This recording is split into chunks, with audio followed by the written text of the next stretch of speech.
कहानी का नाम है सच्चा हीरा।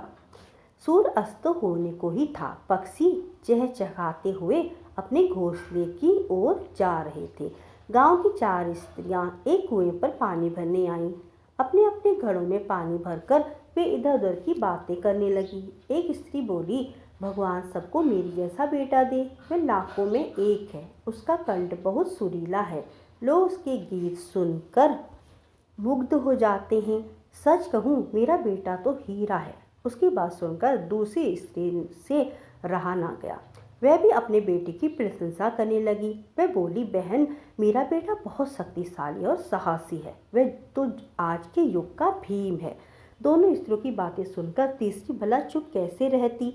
वह भी बोल पड़ी, मेरा बेटा तो इतना बुद्धिमान है कि वह जो कुछ पढ़ता है उसे एकदम कंठस्थ हो जाता है। उसके कंठ में तो सरस्वती का वास है। तीनों स्त्रियों की बातें सुनकर भी चौथी स्त्री चुपचाप बैठी रही। उसका भी एक बेटा था, पर उसने उसके बारे में कुछ नहीं कहा। पहली स्त्री ने उसे टोकते हुए कहा, तुमने अपने बेटे के विषय में कुछ नहीं बताया। चौथी स्त्री बोली, मैं अपने बेटे की क्या प्रशंसा करूं? ना तो वह अच्छा गायक है और ना ही भीम सा बलवान है। जब वह अपने घड़े सिर पर रखकर लौटने लगी, तभी उन्हें एक मधुर गीत सुनाई दिया। उसे सुनते ही पहली स्त्री बोल उठी, मेरा हीरा आ रहा है। तुमने सुना उसका कंठ कितना मधुर है? वह लड़का गीत गाता हुआ उसी रास्ते से निकला। उसने अपनी माँ की ओर ध्यान तक नहीं दिया। थोड़ी देर बाद दूसरी स्त्री का बेटा भी उधर से आता दिखाई दिया। उसे देखकर दूसरी स्त्री बोली, देखो, वह मेरा लाडला बेटा आ रहा है। उसका बलिष्ठ शरीर तो देखो।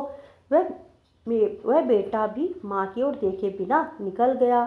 थोड़ी ही देर में तीसरी स्त्री का बेटा भी संस्कृत श्लोक बोलता हुआ वहां से गुजरा। वह भी माँ की ओर देखे बिना आगे बढ़ गया। चारों स्त्रियां अभी थोड़ा ही आगे बढ़ी होंगी कि चौथी स्त्री का बेटा भी उधर से आ निकला। वह बिल्कुल सीधा साधा लग रहा था। उसे देखकर चौथी स्त्री बोली, बहन, यही मेरा बेटा है। तभी उसका बेटा उसके पास आया। वह अपनी माँ से बोला, माँ, लाओ, मैं तुम्हारा घड़ा घर पहुँचा दूँ। माँ के मना करने पर भी उसने पानी का घड़ा उतारकर अपने सिर पर रख लिया और घर की ओर चल पड़ा। तीनों स्त्रियां उसे देखती रह गईं।